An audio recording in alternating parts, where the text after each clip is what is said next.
Welcome back, everyone, to another episode. Today, we are speaking with Rhonda Williams. Rhonda is the founder of Above the Grind Leadership. She works with leaders from organizations large and small who have a desire to reclaim their power, decrease negative stress, and dramatically increase success and fulfillment. Rhonda, welcome to the show. Thank you so much. It is so great to be here. I'm really excited and looking forward to our conversation. And so am I. Folks, we will be speaking about emotionally intelligent leadership unveiled.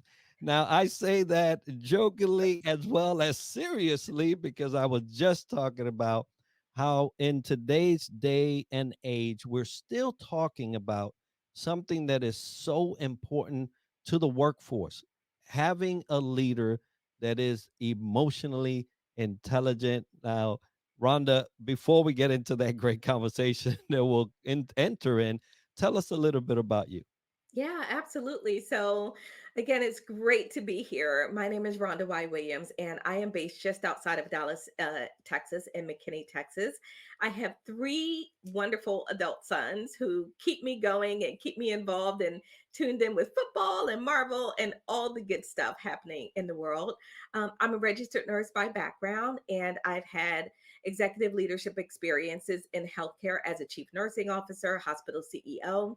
And this really began my own journey of what does it mean to be a high performing leader at those very highest levels of an organization? What does that look like? What does it feel like?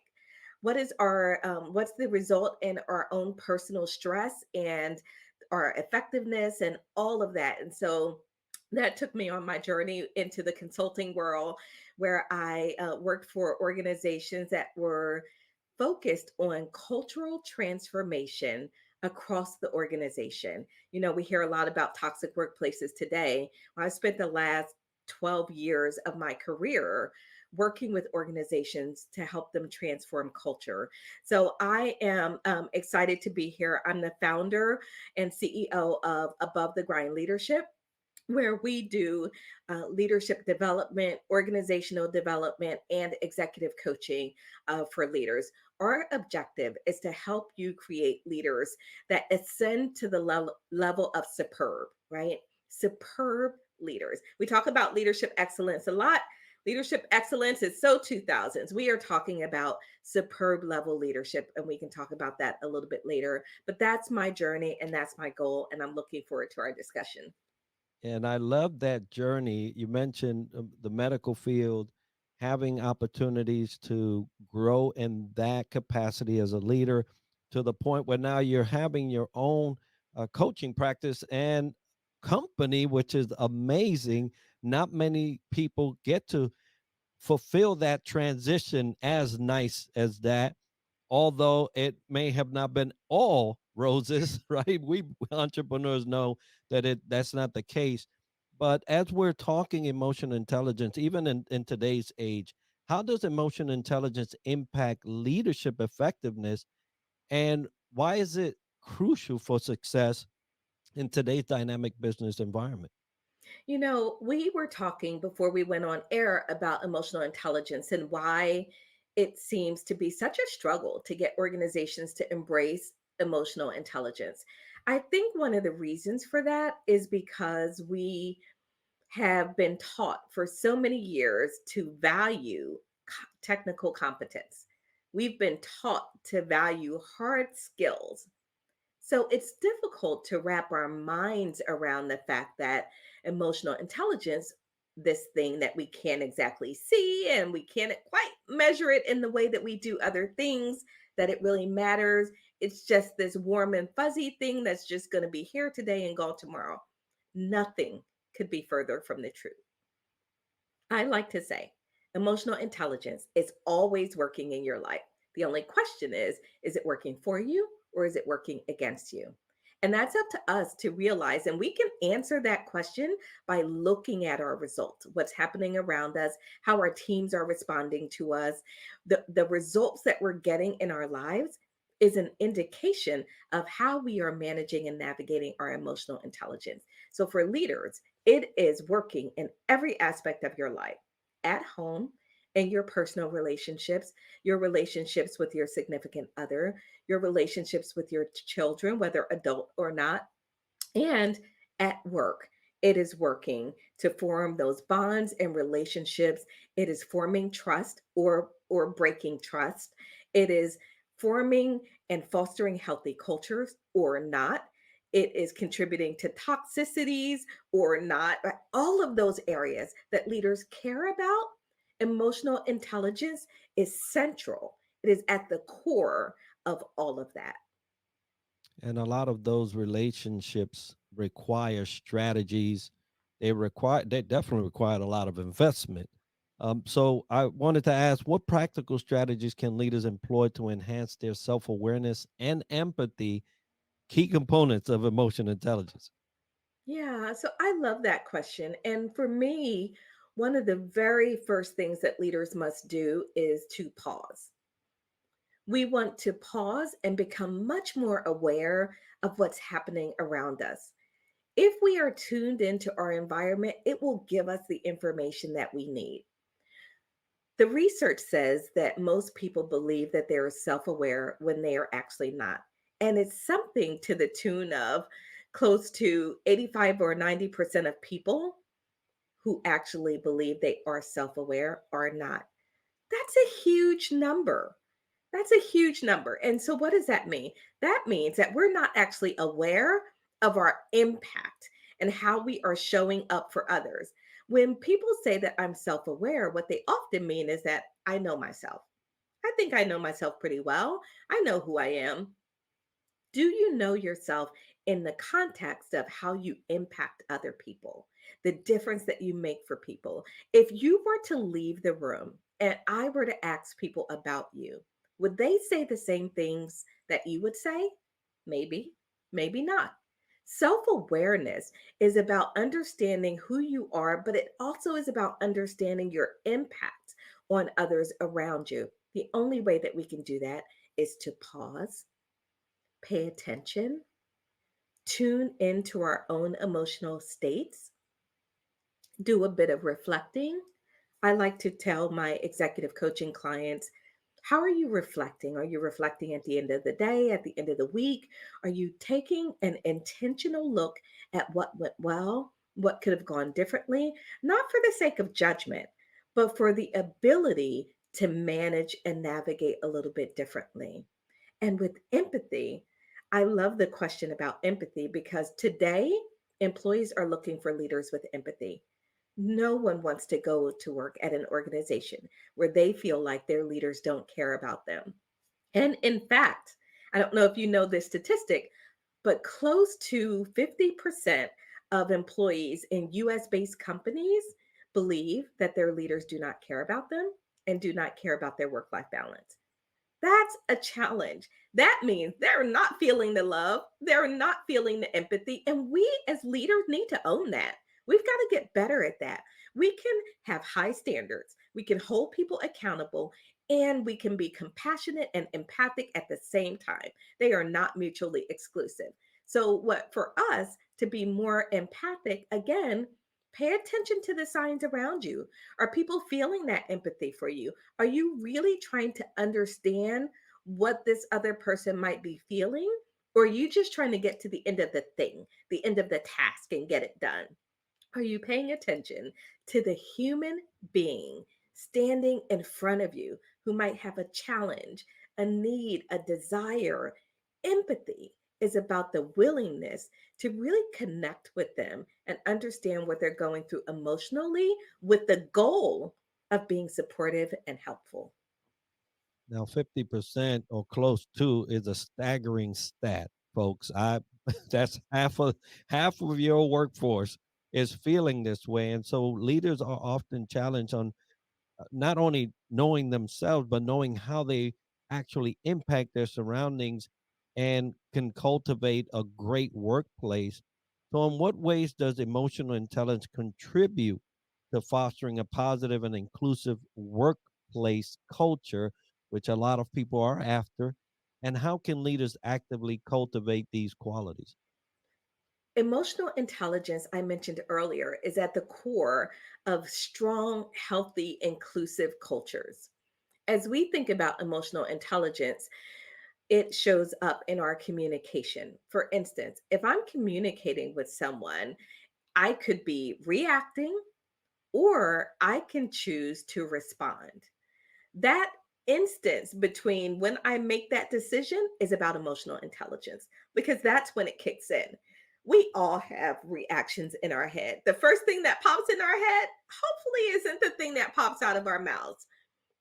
But when you are in that situation, the way that you communicate matters. It tells people, oh, they really do care about me. They don't care about me. They weren't listening to me. They didn't hear anything I had to say. They didn't invite my viewpoint, my feedback. Those are elements that foster trust in an organization and between leaders and their employees.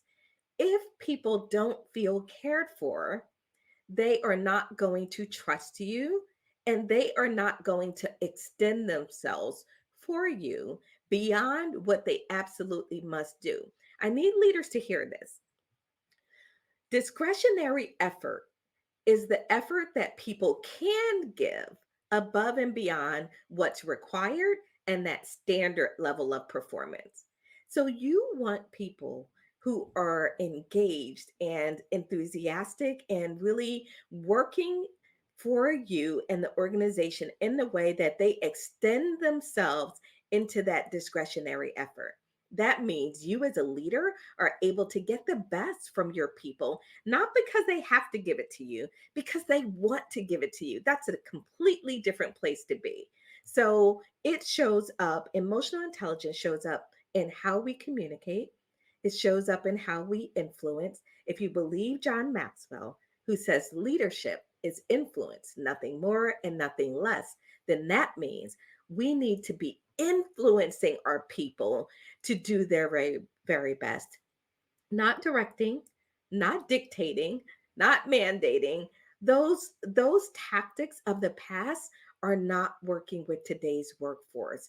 So your goal is to leverage emotional intelligence to build trust, to enhance communication, to leverage your influence throughout the organization, to develop your people, right? To be tuned in enough to know what your people need and what they want so that you can develop them in a way that they feel valued and respected. This is another trend in the workforce today. Today, employees want to grow and develop. It is actually in the top 5 of the list of reasons they will leave an organization. You might be paying them well, but if they feel stunted or stagnant or not valued or they don't feel challenged, eventually they're going to find some place that gives them those key qualities, those things that all human beings want because it helps us grow. So, those are some of the ways that emotional intelligence helps. And I also want to add this in. One of the things that we do in our organization, you all can see Lee Jitsu here on the screen for those of you watching on video. If you're listening on audio, Lee Jitsu is a program that and a philosophy, a leadership philosophy that we put together that combines emotional intelligence with the art and discipline of the martial arts. And then we brought in sound leadership principles. This is what Lee Jitsu is. This A part of this for me is to help organizations get past, oh, we don't want to be fluffy, we don't want to be talking about emotional intelligence, we can't be focused on people's emotions. Really, let's focus on Jitsu because we can focus on all of those things: sound leadership principles, productivity, effective and positive workplace cultures, by using the Jitsu philosophy and framework.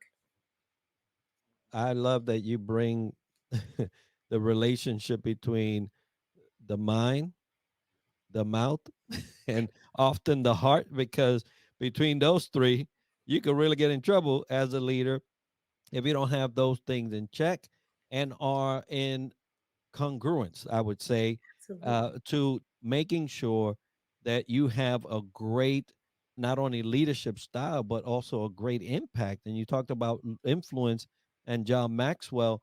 That's truly where we gain a lot of ground with the folks that we're leading.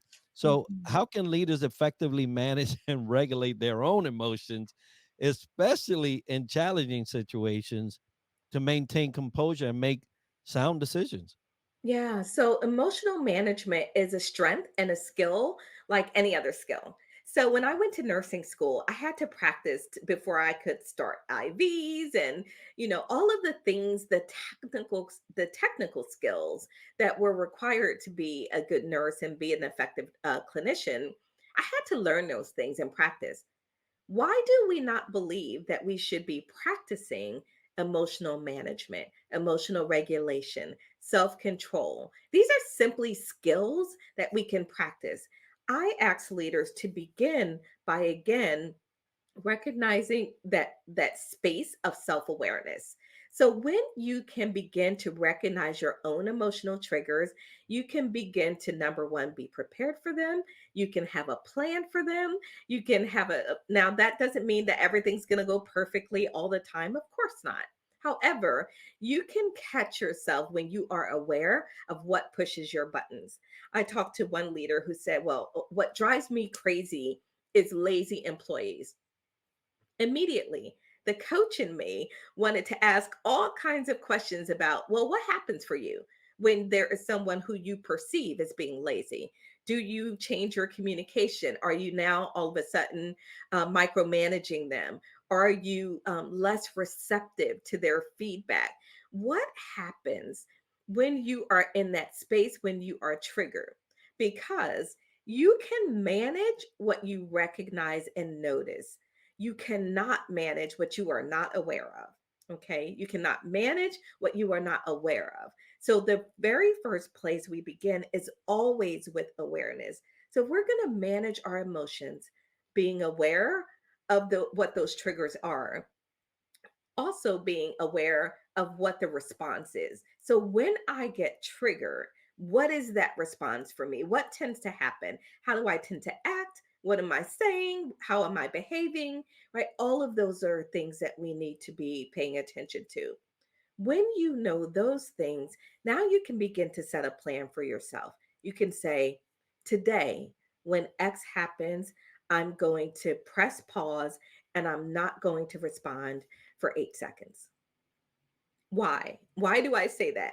Because in that space, when you are emotionally triggered, and it might be an amygdala hijack, and we won't, we can go into the details of that if you want, and what an amygdala hijack is, and why every leader needs to know what it is and to pay attention to it. If you are in that space where your amygdala is grabbing you, going, give me the wheel, I've got this, because I've got some things to say, I'm about to keep it 100. If that is where you are, I need you to pause. I need you to stop, and I need you to do nothing and say nothing. You can leave the room if you have the opportunity to say, let me go grab something from my office. I'll be right back. Make whatever excuse you need to. Take a little bit of distance. And if you can just pause, if you're in a meeting, for instance, and someone says something that's triggering, one of the techniques I recommend is just pick up your coffee and take a sip, right? Give yourself a second. We don't have to react immediately to everything that's put in front of us. So give yourself a second, because what happens in that moment, and we're saying this for a reason, what happens in that time that you give yourself is that you allow your logical brain time to kick in and say, oh, it would probably be better if I said this or did it this way, or said, you know what, I'm going to respond to that, but give me a day or so to think about it. But what happens when we are first triggered, the first response is an emotional one. And if we allow that emotional response to take the wheel and go unchecked, it will probably drive us into a ditch, which is not where we want to be. In Lee Jitsu leadership, we teach leaders to really be mindful. We have one of our leader codes, and there are 15 leader codes in Lee Jitsu that we follow, and we use to help us navigate situations. One of the codes is mindful self control, right? It's mindful self control. It is an intentional awareness of, instead of doing and saying this, I'm going to choose to do and say this. If leaders can put those things together, to be aware, recognize the trigger, recognize the response, pause, give yourself a little space, allow your logical mind to click in and to take the reins, then you can respond in a way that will continue to build relationships and not damage them. So I know I said a lot there.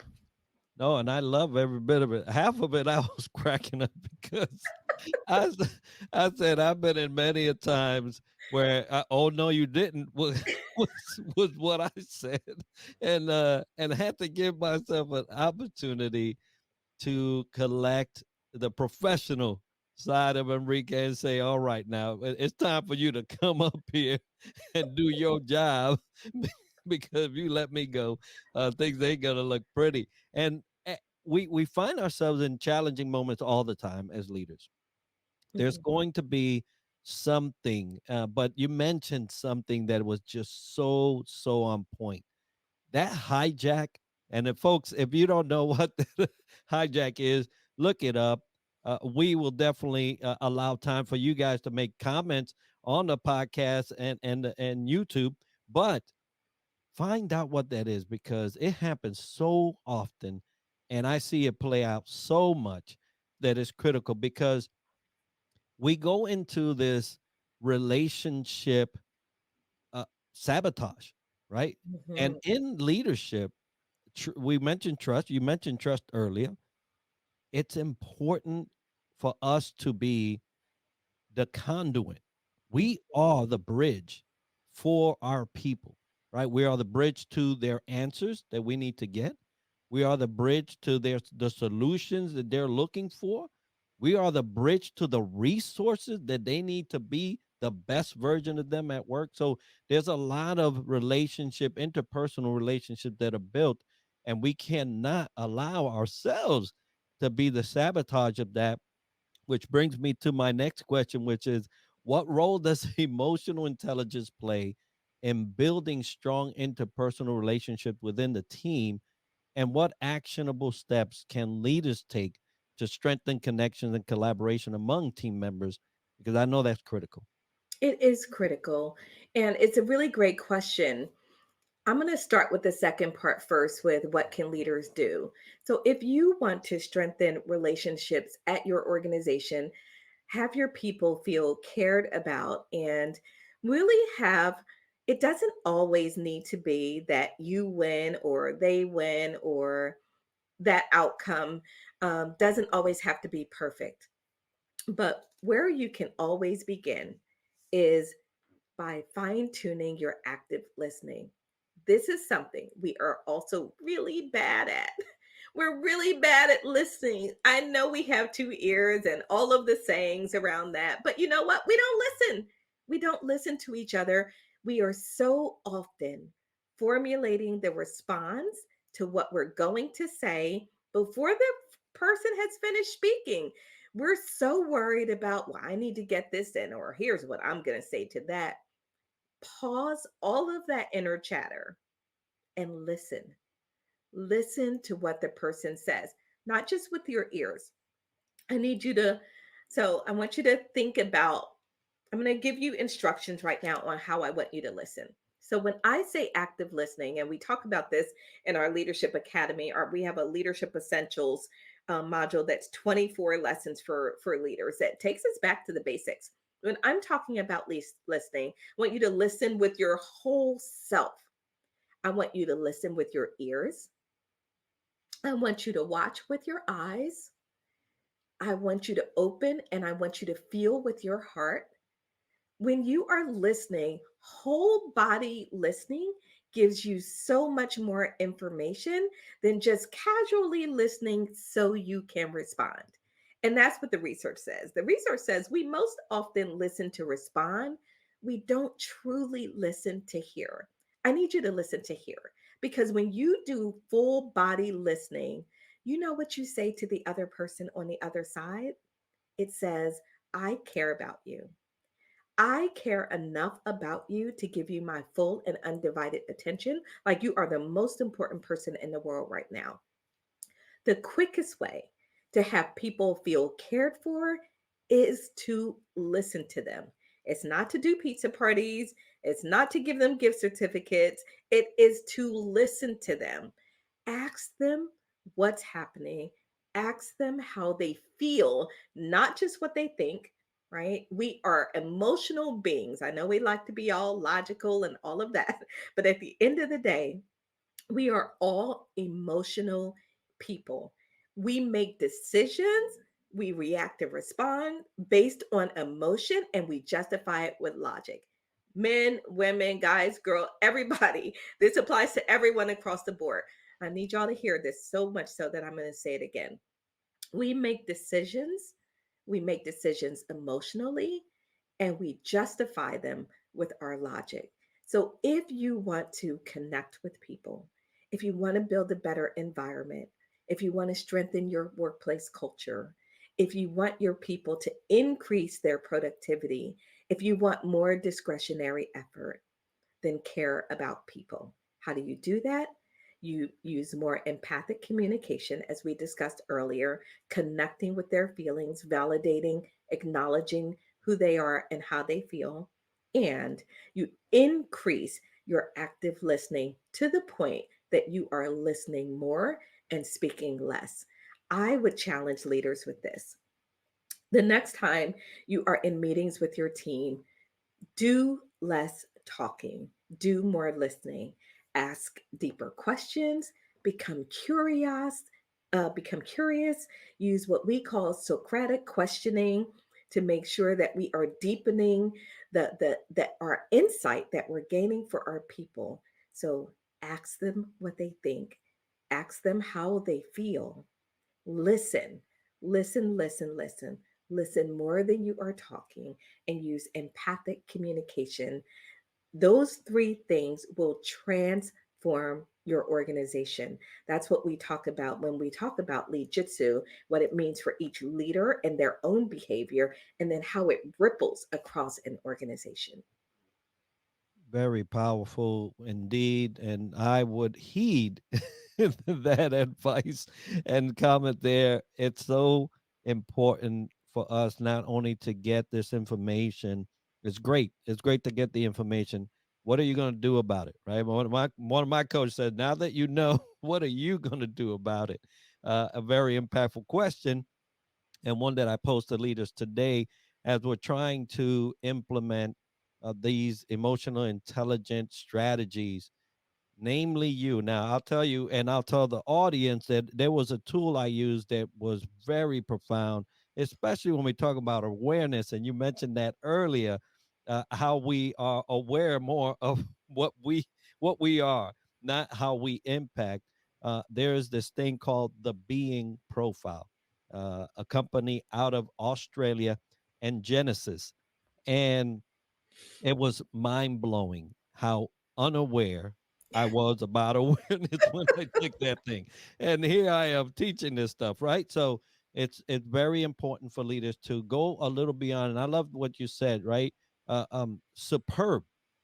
Superb is a word you hardly ever hear in leadership. Now you talk Mhm. about excellence, you talk about all this other stuff, but superb is a category on its own and above and beyond. So if you're a leader listening or you're a leader watching right now, what are you doing to get to that superb level that your people not only demand, but they deserve? They Mhm. deserve it, right? So I wanted to ask you, Rada, what do you have coming up, and how can the folks listening or viewing today get a hold of you?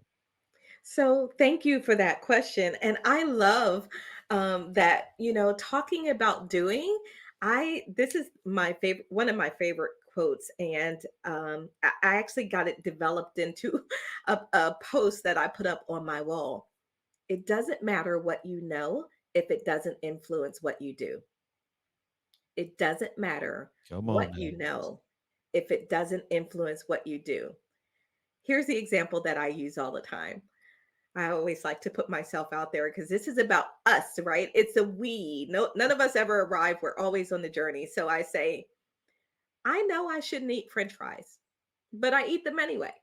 So what good does knowing that I shouldn't eat them do? It doesn't matter what you know if it doesn't influence what you do. And when we're talking about emotional intelligence and building strong, vibrant workplace cultures, because that is our goal, and the way that we get there is by helping leaders ascend to superb level leadership.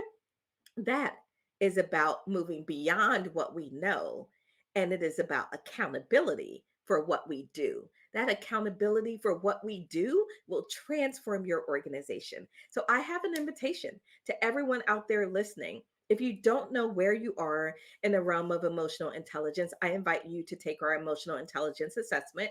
You can visit testmyeq.com, testmyeq.com. It is our emotional intelligence assessment, our Lee Jitsu assessment. You're going to get a high level score, a one-page report, a couple of pages that'll give you a little bit of information around that. And that is completely complimentary. You don't have to pay anything for it.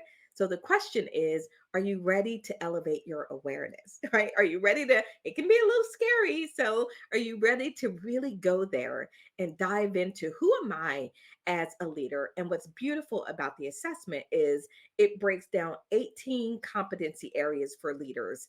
So if you were to get the full report, you would see all of that. But minimally, you'll get your high level score to see where you fall in the different categories of the assessment. Testmyeq.com. Other thing that's coming up for us, Enrique, we're really excited about the Lee Jitsu book that's coming out.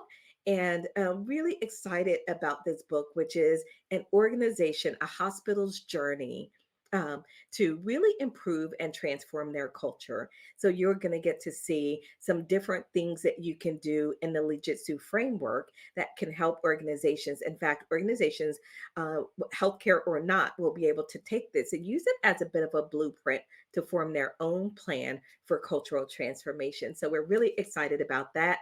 And then we have our Lee Jitsu workshops and our Lee Jitsu emotional intelligence executive coaching that we're doing for leaders. So Lee Jitsu workshops for teams. We go into your organization and we do teams that are engaging and inspiring and influence your leaders to really ascend and want to ascend to that superb level leadership. So those are some of the things we have coming up. Wonderful to hear. We'll make sure to have all of that information as part of the video and the show notes so that you can get a hold of Rhonda and her black belt process. You better get your black belt here in Lee Jitsu. Thank you, Rhonda, for sharing this time, sharing the topic, and all the different things that you gave us today. Folks, I want to remind everyone that today's episode is sponsored by Fantel Services and Superpass, which are powering our website and app, Southern Sweet and Sassy Coffee, The Outlier Project, and Duco. If you've enjoyed this episode and learned something interesting about the topic covered today, make sure to subscribe and let us know by leaving a comment right now. And we're always looking for new ideas and guests that we can add to our show. So if you know someone or have a topic that you would like featured on the podcast or want to sponsor our show, we love to hear about it by emailing us at triadleadershipsolutions at gmail.com. This podcast is brought to you by StreamYard, a browser based tool that lets you live stream to any platform and record podcasts in studio quality and even host webinars. It's built for creators and video marketers to make your job way easier, and we use it to record this podcast. Be sure to tune in next week for another episode where we dissect leadership from another angle. And as we like to end the show, success to you.